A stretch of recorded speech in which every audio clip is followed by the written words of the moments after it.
From the headquarters of FtS English in Quito, Ecuador, I am Stefania Bravo. This is from the South.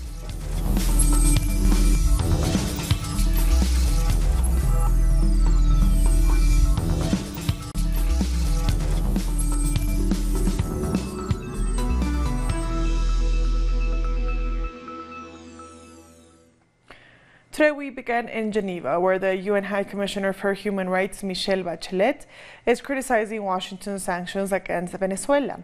She also made a call to resolve the political differences in the country. Although this pervasive and devastating economic and social crisis began before the imposition of the first economic sanctions in 2017, I am concerned that the recent sanction financial transfer related to the sale of Venezuelan oil within the United States may contribute to aggravating the economic crisis with possible repercussions on people's basic rights and well-being. This comes after former UN Special Rapporteur Alfred de Zayas, along with journalist Max Blumenthal, addressed the panel on Venezuela at the UN Human Rights Council on Tuesday. De Zayas criticized the Human Rights Commission's past reports on Venezuela as unprofessional and politicized. In order to voice their opposition. Members of Code Pink, Answer Coalition, and the Party for Socialism and Liberation and other citizens protested outside of the Venezuelan embassy in Washington, D.C. They say that the U.S. government is violating the Vienna Convention on Diplomatic Relations by allowing a non-elected opposition group to take over the diplomatic property belonging to the elected government of Venezuela. By allowing a non-elected of embassies by non-elected officials is not quite what international law calls for. It's called a theft. It's called a robbery. And what we have here is that we are saying that the opposition's entry into a Venezuelan embassy is illegal. Some activists had decided to spend the night at the embassy of Venezuela after the Venezuelan opposition reportedly took over 3 diplomatic offices. Hi, my name is Morgan Archuquina. I'm here at the Venezuelan Embassy in Washington, D.C. in Georgetown with the Answer Coalition and Code Pink. And we're here today to occupy this embassy, on behalf of the the democratically elected government of Venezuela, because this building is Venezuelan state property. It's the property of a state that is democratically empowered by the people of Venezuela. It is a democratically legitimate government. This belongs to the people of Venezuela. It doesn't belong to imposter governments. It doesn't belong to who anybody else says is the government except for the people of Venezuela.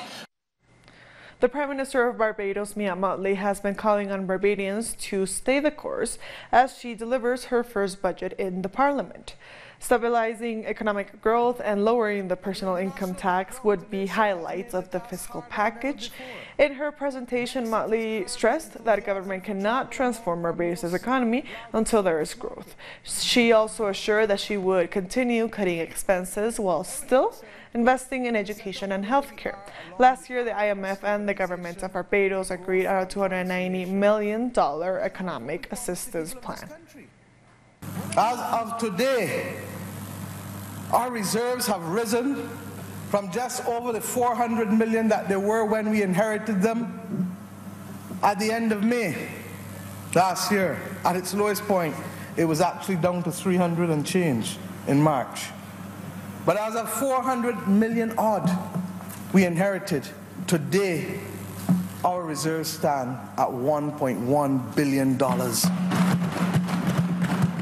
I am told by my economic advisors that we shall hit that 15-week import cover in the next few days on current trajectory. In Ecuador, the Citizens' Revolution Movement has formally asked the National Assembly to investigate a corruption case against President Lenín Moreno. Our correspondent Denise Herrera has the details.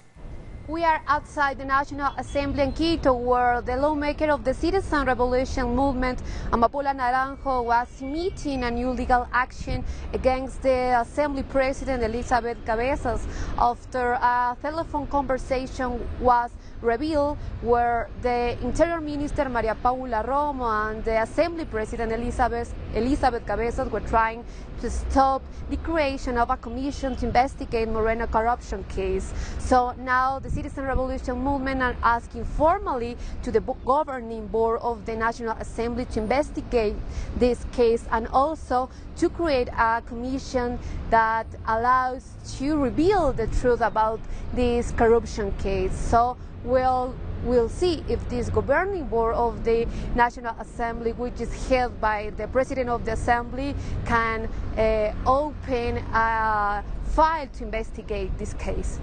Thank you, Denise. And here's Ecuadorian lawmaker Amapola Naranjo's response to the new investigation. It is not normal that the National Assembly's role be manipulated and obstructed. UN General Assembly President Maria Fernanda Espinosa is in Argentina attending a South-South cooperation meeting. She talked exclusively to Telesur about the meeting. 40 years ago, the first South-South meeting was held here in Buenos Aires. This meeting generated its action plan, known as the Buenos Aires Action Plan, which has guided the forms of the South-South cooperation in the world. 40 years later, we have had the opportunity to evaluate the accomplishments of the cooperation. And not only that, we can also project its future. Certainly, the geopolitical scenario has changed in the last 40 years, meaning we are adapting the South-South agenda to the current situation in the world. The idea is to have a document to renew the South-South cooperation, projecting a future with the past 40 years' experience. President Nicolás Maduro relaunched the engine of Venezuela's pharmaceutical industry to boost the national production of drugs for the benefit of the country's people. The peoples of the world are behind Venezuela, and I'm sure that we have the support of people in the US in this fight for peace, development and independence. There is going to be a large march on the White House to give Donald Trump the signatures signed by people in the US and to tell Donald Trump, hands off Venezuela. Life has returned to normal for Venezuelans who were affected after an attack on the country's power grid. Electricity was fully restored on the 13th of March after intensive efforts by the power company's engineers to restore power. During the outage, the government worked around the clock to provide food, water, and other necessities to the citizens. Our Venezuela tried the best to guarantee the supply of food. Our president also provided us emergency food. You can see here, we're keeping fighting. There is no other way. But the Western media are saying we are starving. No, we are in need of supplies, mainly medicine. But there is no case of starving to death because of lack of food, I can promise. Let's move now to Zimbabwe. Residents of Chimanimani in eastern Zimbabwe have started cleaning away the rubble and sorting through what little they have left in the aftermath of Cyclone Idai. Chimanimani was among the worst areas, with more than 100 houses being completely destroyed by heavy rains, mudslides, and raging winds. The cyclone also washed away crops, ripped bridges, and brought massive sinkholes that swallowed up roads. Strong winds have prevented military rescue helicopters from reaching some of the most affected areas. And also residents in Beira, Mozambique have started to clean after deadly Cyclone Idai. Powerful cyclone winds and flooding killed hundreds of people and left a massive trail of destruction. Roads in and around Beira are swamped, complicating rescue efforts. Aid had to be flown in by helicopter or plane. We'll be back very soon. Stay with us.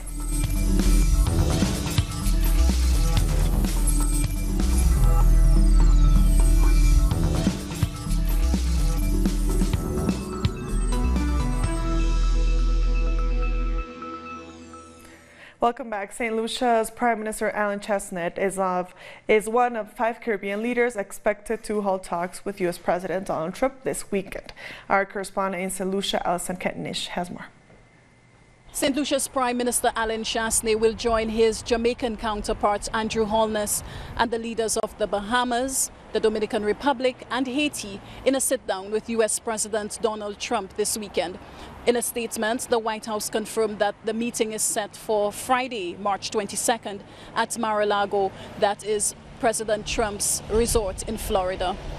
And according to the statement, Trump's meeting with the Caribbean leaders will reaffirm his strong friendship and commitment to those countries and signal the importance of the Caribbean to this hemisphere.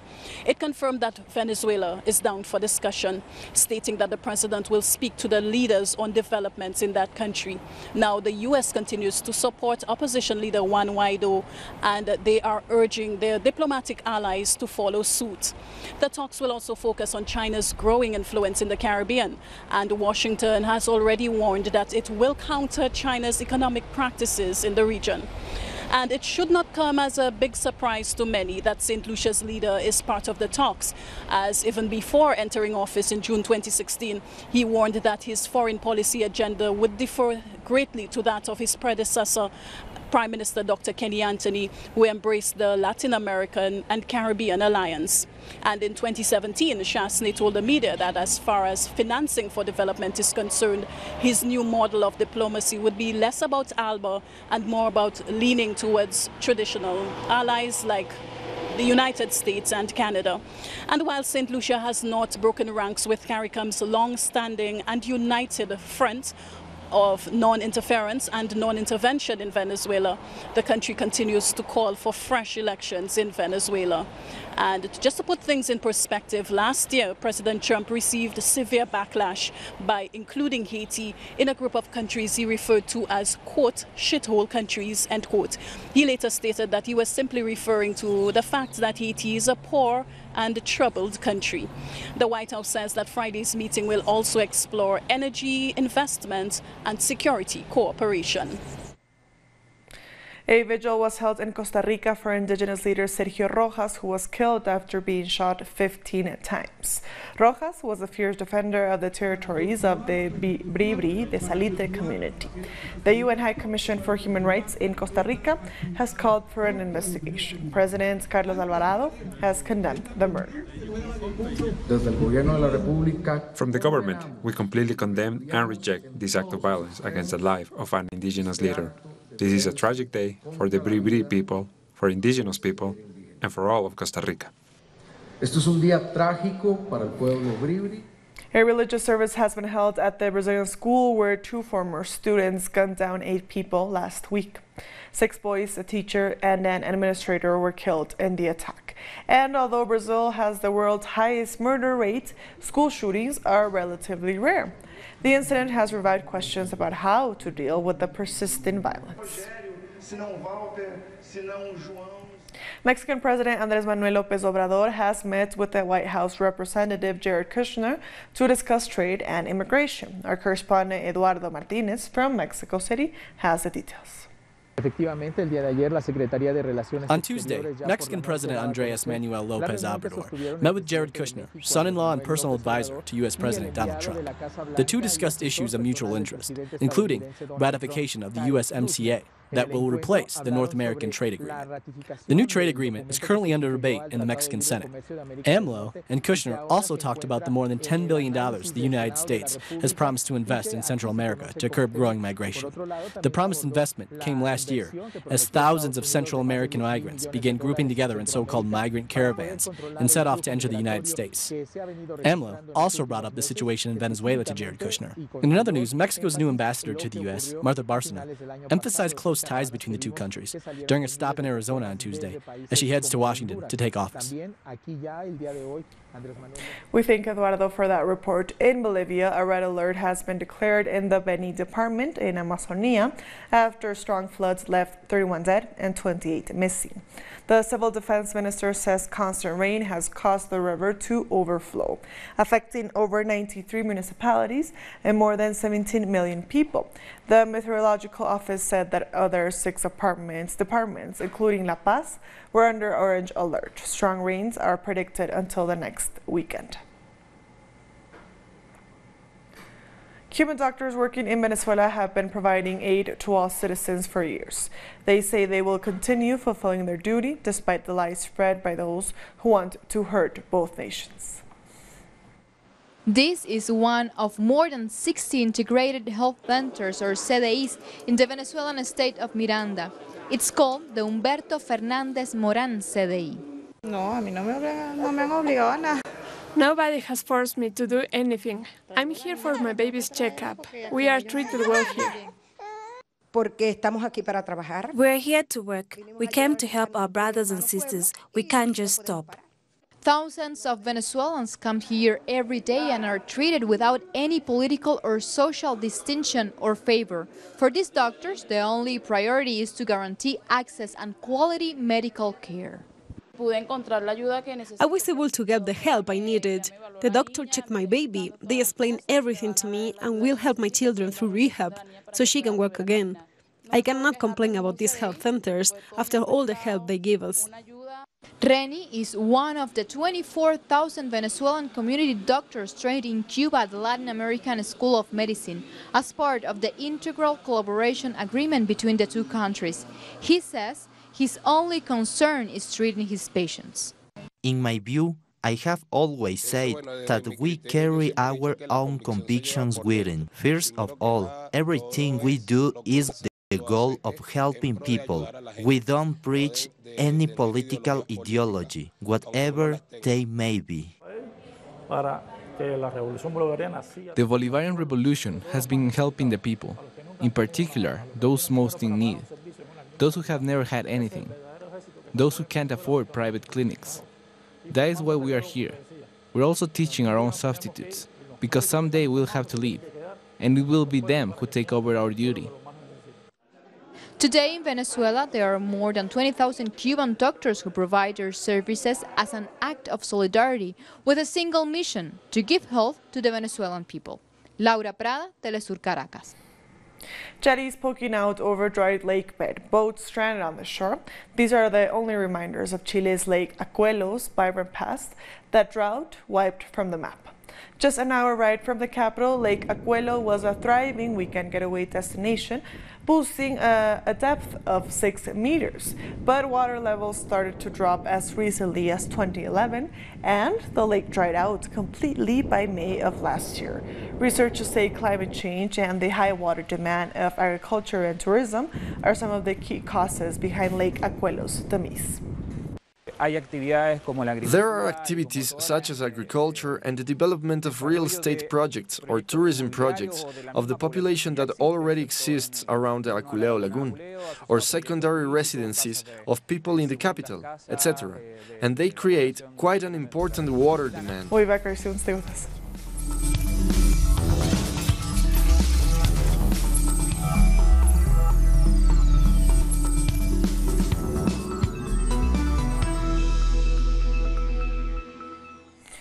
Welcome back. Social movements defending refugees and migrant rights have taken to the streets of 12 European countries, marking the 3rd anniversary of the agreement between the EU and Turkey. In the Greek capital Athens, thousands marched to protest against the agreement. Thousands of people, including refugees and activists, marched in the streets of Athens 3 years after the EU and Turkey signed an agreement known as the Shame Accord. The agreement establishes that people who arrive to the Greek islands from Turkey will be returned to Turkey. It also says that all asylum seekers arriving in Greece cannot leave the country until their asylum requests are approved. This agreement has worsened the conditions for refugees in Greece. There are more than 70,000 people trapped in very tough conditions. Greece lacks integration programs. Right now, people are being evicted from refugee camps. People is left living at the streets. In previous years, the rallies were against fascism, and the demonstration against the agreement joined in. However, this year, there were mobilizations focused on protesting against fascism after the recent attack in New Zealand against the Muslim community, in which 50 people were killed. That was not only an attack against Muslims. We need to know that. In New Zealand, also Jewish people shut down their synagogue to show solidarity. The issue is not Islam, it is fascism. The father of a young Pakistani, Shehzad Luqman, who was murdered by a member of the fascist party Golden Dawn in 2013, took part in the demonstration. If we don't take to the streets, if we don't fight against fascism, we won't be able to stop it. That's why I thank everyone who came today to participate in the protest. Syrian, Iraqi, Afghan, and Kurdish refugees were the majority at the demonstration. They marched toward the headquarters of the European Commission in Greece, and 3 years after the agreement was signed, they believe the reasons to protest in 2016 persist. And they will keep protesting until borders are open and the freedom of movement is recognized as a basic right.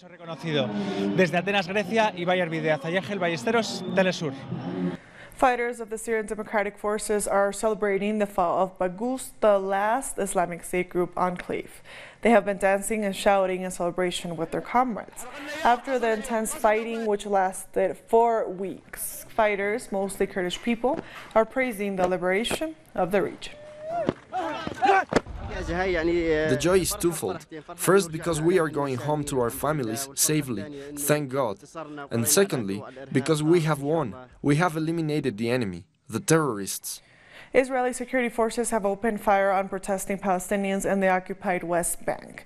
The Palestinians were protesting against the killing of a teenager by Israeli soldiers. Omar Amin Abu Layla was shot dead by Israeli forces near Ramallah on Tuesday for allegedly resisting arrest. He was accused of carrying out an attack on Israeli soldiers. Algerian President Abdelaziz Bouteflika will hand over power after new constitution is approved and a national conference is held. That's according to Deputy Prime Minister Ramtane Lamamara, who added that the country is capable of overcoming the difficult situation Bouteflika has been under pressure to resign during weeks of nationwide protest. I think the most important thing is to find a peaceful dialogue, and Algeria has said it is ready for dialogue. Algeria is also ready to welcome the opposition and to include it in this dialogue and in the new government. Angola's capital, Luanda, has been hit by petrol shortages, and it's affecting the day-to-day life of many people whose livelihoods depend on being able to drive. Angola is one of the leading countries in Africa for oil production. The state-owned oil firm Sonangol has assured consumers the fuel supply would be tackled and said the shortage was caused by a logistical problem. This has happened since the last happened in 2017. Since yesterday, I have hardly been able to arrive at work due to a lack of fuel, and we know almost nothing about the shortage, nor why all the gas stations in Kasenga are in the same situation. And with that story, we've come to the end of this news brief. These and other stories, as always, find them on our website at telesurenglish.net. And also join us on social media. We are on Facebook, on Twitter, and on Instagram. For Telesur English, I am Estefania Bravo. Thank you for watching.